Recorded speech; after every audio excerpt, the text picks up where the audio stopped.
Bienvenidas y bienvenidos a esta exploración. Hoy nos vamos a meter de lleno en una tensión que, la verdad, marcó a fuego la historia argentina. Esa relación tan particular, compleja, a veces directamente conflictiva, entre Buenos Aires y las provincias del interior. Es como un hilo rojo, ¿no? Que atraviesa todo. La política, la economía, hasta la identidad del país casi desde el principio. Tenemos acá sobre la mesa varios materiales interesantes. Análisis históricos de cómo se armó el Estado, estudios económicos que ayudan a entender de dónde vienen las peleas, también fragmentos de biografías, textos sobre federalismo, caudillismo y hasta miradas desde la cultura. Hay de todo un poco. Nuestra idea hoy es tratar de desarmar este enfrentamiento central. ¿Cómo empezó todo? ¿De qué formas fue cambiando durante el siglo XIX, que fue tan movido? Y sobre todo, ¿qué nos dice esto sobre cómo se construyó Argentina? Bueno, vamos a analizarlo. Exacto. Es que es fascinante ver cómo esta dinámica, ¿no? Entre un centro, Buenos Aires, con mucho poder, muchos recursos, y una periferia, el interior, muy diversa, muchas veces empobrecida. Bueno, cómo eso fue moldeando las instituciones, las guerras civiles, incluso las bases de la economía del país que conocemos hoy. Y es importante entender esto, ¿eh? No es una historia simple de buenos y malos, para nada. Son intereses contrapuestos, visiones muy distintas sobre cómo había que organizar la nación que recién estaban haciendo. Arranquemos por el principio entonces. Apenas nos independizamos de España. La relación ya era tirante, ya había problemas. Económicamente, ¿dónde estaba el nudo? El epicentro, sin ninguna duda, era el puerto de Buenos Aires y su aduana. Hay que pensar que la aduana no era una oficina más. Era la fuente principal, casi te diría la única fuente importante de ingresos fiscales para todo el territorio. Claro. Controlar la aduana significaba controlar la plata, el dinero que entraba por el comercio exterior. Y ese comercio lo generaba la producción de todas las provincias. Lógicamente las provincias reclamaban: «Che, esa plata tiene que repartirse». Argumentaban, con razón, que se generaba gracias a ellas. Pero Buenos Aires, en los hechos, la manejaba. Bueno, digamos que a discreción. O sea, quien tenía el puerto y la aduana tenía la llave de la caja. Y del poder, claro. Exactamente, tal cual. Ese control le daba a Buenos Aires un poder económico descomunal. Le permitía pagar sus propios gastos, manejar las relaciones exteriores, tener un ejército, pagar deudas. Pero claro, muchas veces priorizando sus intereses o su visión de cómo debía ser el país. Los análisis históricos y los textos sobre federalismo son clarísimos en esto. La pelea por la aduana es la columna vertebral de gran parte del conflicto. Y me imagino que eso golpeaba fuerte en el interior, ¿no? En sus economías. Durísimo, durísimo. Pensemos en algo que era vital en la colonia, el ramo de mulas. Era toda una red comercial que conectaba el litoral, Cuyo, llegaba hasta el Alto Perú. Una economía interna súper importante. Bueno, la nueva historia argentina detalla muy bien cómo la ruptura del virreinato, la independencia, las guerras, prácticamente liquidaron esa actividad. ¿Y qué pasó con la gente que vivía de eso? Y fue lo que algunos llaman una crisis social de masas. Miles de pequeños productores, arrieros, se quedaron sin sustento. Sobre todo en provincias como Córdoba, Salta. Fue terrible. Mientras tanto, ¿qué pasaba en Buenos Aires? Vivía un boom. Se enganchaba al mercado mundial exportando productos ganaderos. Cueros, cebo, después lana. Cosas que Europa pedía mucho. Una diferencia brutal desde el vamos. Sí, una divergencia económica tremenda, desde el principio. Y junto con lo económico estaba la pelea de las ideas, ¿no? Políticamente, ¿cómo se veía esta división? Y se enfrentaban dos modelos de país casi opuestos. Por un lado, el unitarismo, con su centro, obviamente, en Buenos Aires. Buscaban un poder central fuerte, unificado, que pudiera imponer una dirección única. Las constituciones de 1819 y 1826 son el ejemplo perfecto de esto. Muy influenciadas por el modelo francés, ¿viste? El centralismo post-revolución. La idea era la nación primero y ella moldea a las provincias. ¿Y la otra postura? El federalismo, que era la bandera de la mayoría de las provincias. Defendían a muerte la autonomía local. La idea era que las provincias existían antes que la nación. y que debían delegar algunas funciones a un gobierno central, sí, pero guardándose partes importantes de poder, de soberanía. Figuras como Artigas, por ejemplo, con sus instrucciones de 1813, son pioneros de esta idea. Miraban más el modelo de Estados Unidos, ¿no? Con autonomías fuertes, descentralización. Los textos sobre federalismo profundizan mucho en esto. Se suele poner a Rivadavia como el gran ejemplo de ese centralismo porteño. ¿Hay ejemplos concretos de cómo chocaba esa visión? Es así. Y las críticas venían de gente pesada, ¿eh? Nada menos que San Martín. Hay una carta muy famosa, que aparece en varias fuentes, donde San Martín le escribe a un amigo, Palazuelos, y critica durísimo los gastos de Rivadavia en Buenos Aires, la fachada nueva de la catedral, proyectos enormes como canales, pozos, mientras el ejército que peleaba por la independencia no tenía ni para comer. ¡Qué locura! Y encima no había ni un muelle decente en el puerto, una cosa básica. Es una imagen muy fuerte esa. La capital poniéndose linda mientras el ejército libertador pasaba necesidades. Exacto. San Martín lo acusa casi con bronca de querer improvisar la civilización europea con solo los decretos. Es una crítica tremenda a esa mentalidad que para San Martín estaba totalmente desconectada de las urgencias, de la realidad del país que se intentaba crear. Refleja perfecto esa tensión. Con intereses económicos tan distintos y visiones políticas tan opuestas, parece que la cosa iba derecho al choque armado, ¿no? Y era casi inevitable. Era cuestión de tiempo. Y los estallidos no tardaron. Ya en 1816, por ejemplo, tenés el levantamiento en Santa Fe. López, Mariano Vera, se rebelan contra la ocupación militar de Buenos Aires.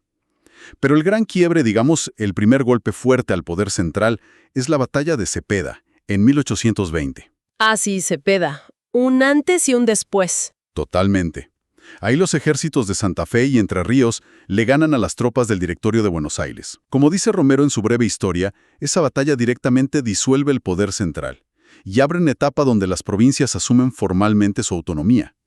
Ahí el mapa del poder cambia por completo. Es un momento clave. Y en ese escenario, con las provincias autónomas, pero la tensión siempre ahí, abajo, aparece Rosas, Juan Manuel de Rosas. Personaje polémico si los hay. ¿Cómo entra él en esta dinámica Buenos Aires-provincias? Rosas es una figura clave y muy compleja, ¿sí? Fue gobernador de Buenos Aires mucho tiempo y en la práctica manejaba cosas que eran de un gobierno nacional, como las relaciones exteriores. Pero, y esto es importante, no lo hacía porque hubiera una constitución nacional, que no la había. Lo hacía porque las otras provincias se lo delegaban. Su poder, como dicen varias fuentes, incluso la Nueva Historia Argentina, se basaba más en pactos, en acuerdos políticos muy pragmáticos con los caudillos fuertes del interior. ¿Como quiénes? Como López en Santa Fe o Quiroga en La Rioja. Les dejaba controlar sus provincias, digamos, a cambio de lealtad y de que lo reconocieran a él como el que manejaba la relación con otros países y la guerra. Fue un sistema de equilibrios inestables, más basado en la política del día a día que en una estructura formal. Hablabas de los intereses económicos enfrentados. ¿Rosas hizo algo para tratar de mediar ahí? Hubo un intento importante, sí, la Ley de Aduanas de 1835. Esta ley puso aranceles altos, impuestos, a la importación de algunos productos manufacturados, sobre todo ingleses. La idea era proteger un poco las artesanías, las producciones del interior, que no podían competir. Y acá es donde los historiadores no se ponen de acuerdo. ¿Por qué? ¿Qué dicen? Sobre todo los revisionistas, y eso se ve en textos como los de Jaureche o La formación de la conciencia nacional, ven esta ley como una medida de defensa nacional frente a la importación. ¿Y la otra mirada? Otros son más críticos. Dicen que sí, que la ley ayudó a algo al interior, pero que fue más una jugada política de Rosas para conseguir apoyo, que no había un proyecto real de desarrollo industrial propio, como sí intentaban en Estados Unidos o incluso Paraguay en esa época. Señalan que Rosas al final seguía representando los intereses de los ganaderos de Buenos Aires, los que exportaban. Lo interesante, y algunas fuentes lo marcan, es que incluso con esa ley proteccionista Buenos Aires siguió su camino, hacia un capitalismo más moderno, conectado al mundo, mientras el interior, aunque protegido en lo artesanal, como que se quedaba atrás económicamente. Entiendo lo de la ley de aduanas como una concesión, sí, pero cambió la dinámica de fondo. Porque suena que Buenos Aires seguía teniendo la sartén por el mango con el puerto y la plata de la aduana, ¿o no? Exactamente. Esa es la clave. La tensión estructural, la pelea por la aduana, que era la caja principal del país, y la disputa por el modelo económico, libre cambio porteño versus proteccionismo del interior, eso nunca se fue del todo. La ley del 35 fue una tregua, si querés. Una movida astuta de Rosas, sin duda. Pero no resolvió la contradicción de base. La pelea por la plata y por el modelo siguió ahí, latente, esperando el momento para volver a explotar. Y ese momento llega. Caseros, 1852. Cae Rosas. Se abre otro capítulo. Urquiza, el que lideró la caída, ahora tiene que organizar el país sobre otras bases. Así es. Justo después de Caseros, Urquiza, que era gobernador de Entre Ríos, impulsa el Acuerdo de San Nicolás. El objetivo era claro: poner las bases para una organización nacional definitiva. Convocar un Congreso Constituyente para tener, por fin, una Constitución. De ese Congreso, que se reúne en Santa Fe, sale la Constitución Nacional de 1853. Claramente federal, muy inspirada en las ideas de Alberdi. Parecía que ahora sí, ¿no? La unidad. Pero siempre hay un pero con Buenos Aires, parece. Increíble, ¿no? Pero sí, Buenos Aires rechaza el Acuerdo de San Nicolás. ¿Por qué? Si ya había caído Rosas. Principalmente porque sentían que perdían. El acuerdo nacionalizaba los ingresos de la aduana, o sea, la plata se repartía, y establecía igualdad de representación para las provincias. Buenos Aires sintió que eso le quitaba su poder histórico, económico y político, así que se retira. No manda diputados a Santa Fe. Y de hecho, se separa de la Confederación Argentina. Se separa, como un país aparte. Sí. Durante casi 10 años, del 52 al 60 más o menos, Argentina estuvo dividida en dos. Por un lado, la Confederación, con capital en Paraná. Por el otro, el Estado de Buenos Aires. Los textos históricos lo detallan bien. Fue un periodo de secesión de hecho. ¡Qué complejo todo! Finalmente, después de más idas y vueltas y otra batalla importante, Pavón, en 1861, el país se reunifica. Bajo la Constitución del 53, con reformas en el 60, ahí sí, se calmó la tensión histórica. ¿Se calmó? En el sentido de que se logró la unidad formal, sí. Pero la tensión se transformó, no desapareció. De hecho, bajo Mitre, que asume después de Pavón, el ejército porteño, que ahora era el Ejército Nacional, se usó muchísimo para intervenir militarmente en las provincias. ¿Intervenir cómo? Para sacar gobernadores opositores o que no estaban alineados y poner gente afín a Buenos Aires. Óscar Oslak, en su libro clave La formación del Estado argentino, describe muy bien cómo las tropas de Buenos Aires fueron ocupando casi todas las provincias para asegurar el nuevo orden. El orden liderado desde Buenos Aires, claro. Y acá Oslak señala algo muy interesante de esa época. Mientras el gobierno nacional, recién unificado, luchaba para consolidarse, con poca plata enfrentando rebeliones federales en el interior, como las del Chacho Peñalosa, metido en la Guerra del Paraguay, que fue carísima, ahogado por las deudas. Mientras pasaba todo eso, la provincia y la ciudad de Buenos Aires vivían una época de expansión, de prosperidad increíble. Se hacían ferrocarriles, escuelas, edificios. Era un contraste terrible, entonces. Brutal. Un contraste brutal entre la riqueza porteña y las dificultades del resto del país. Y del propio Estado Nacional que intentaba pararse sobre ese territorio tan dividido. Fascinante eso. Como si la riqueza de una parte fuera, no sé si a costa, pero sí en contraste total con la debilidad del conjunto. Y mencionaste a Oslak y su idea de que el Estado absorbe el conflicto. ¿Podemos ver eso un poco más? Sí, claro. Es una idea central de su análisis. Oslak dice que el conflicto histórico Buenos Aires-provincias no es que desaparece con la unificación, se interioriza. ¿Qué quiere decir eso? Que se mete adentro de las instituciones del Estado Nacional que se está formando. Ya no es solo Buenos Aires contra el interior, como dos bloques afuera. Ahora, la pelea por el poder, por los recursos, se da dentro del propio aparato estatal, entre distintas facciones políticas dentro de ese Estado. Por ejemplo, la pelea entre los nacionalistas, que eran porteños que querían controlar el gobierno nacional, y los autonomistas, que también eran porteños, pero defendían la autonomía de la provincia de Buenos Aires frente a ese gobierno nacional. Ah, entiendo. Es como si la pelea que antes era entre vecinos ahora se muda adentro de la misma casa, y los miembros de la familia pelean por quién manda en cada habitación. Exactamente. Esa es la idea. El Estado, dice Oslak, empieza a jugar como un tercer personaje acá, distinto de las partes originales. Y lo loco es que esta interiorización del conflicto, esta pelea dentro del Estado, es lo que al final permite resolver el tema de la separación y consolidar la unidad.